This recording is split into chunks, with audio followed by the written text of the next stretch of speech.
Hello guys, નમસ્તે. મારા પહેલા વ્લોગમાં તમારું બધાનું હાર્દિક સ્વાગત કરું છું. હું અત્યારે મેંદરડા તાલુકાના એક ગામમાં આવ્યો છું કે જ્યાંથી ગીરની સરહદ ચાલુ થાય છે. મારી પાછળ તમને જો તમે જોઈ શકતા હોય તો ગિરનાર પર્વત આછો દેખાઈ રહ્યો છે. જેમાં ત્યાં અમે ખેતીનું મશીન ઉતરાવ્યું છે તે એમનું આ તલ છે, આગળ બીજી જમીન છે, એનું માર્ગ છે. આ બધો માર્ગ છે. અમે અહીંયા આ ગાડી જે અમારી દેખાય છે તેમાં લોડિંગ કરીને આવ્યા હતા. અને આજે પાછળ દેખાય છે અહીંયાથી સાસણનું જંગલ એટલે કે ગીર રાષ્ટ્રીય ઉદ્યાન અને પછીથી ગીર અભયારણ્ય ચાલુ થાય છે. ત્યાં હું તમને જો થોડુંક નજારો દેખાડવા લઈ જાઉં. આપણે થોડુંક જોઈએ. થોડુંક ચઢાણ છે પણ મજા આવશે, લાગશે વાર પણ આવશે મજા. એના જેવું છે. ખૂબ જ મને મજા આવે છે. તમને પાછળનો વ્યૂ બધો તમે જોઈ શકતા હશો. બહુ જ અદ્ભુત છે. તડકો ઘણો બધો છે પણ એટલો બધો લાગતો નથી. વાહ, અહીંયા તો ધ્યાનથી આવવું પડે એવું છે.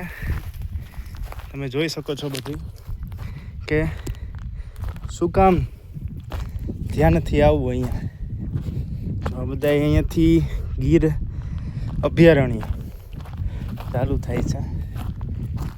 તમે જોઈ શકતા હશો. નસીબ નથી કે સિંહ દેખાય, સિંહ કહે કાંઈ પણ.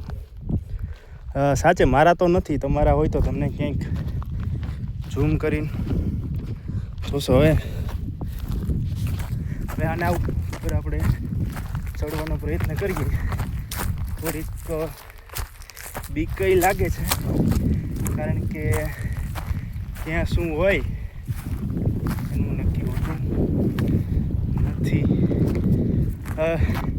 જંગલ જ છે બધે. હું પહેલાં બધે નજર નાખી લઉં છું કે કંઈ છે નહીં, પછી આપણે ચર્ચા કરીએ. જો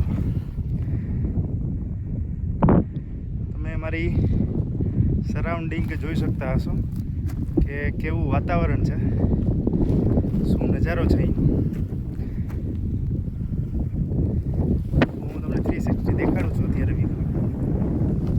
બીજું એક તમને લીલો હરિયાળી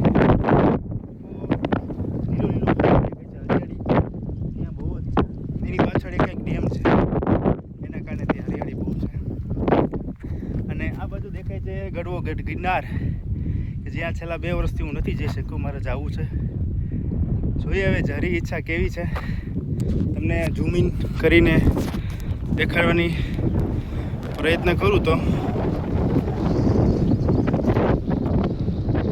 આખો જે પર્વત છે આખો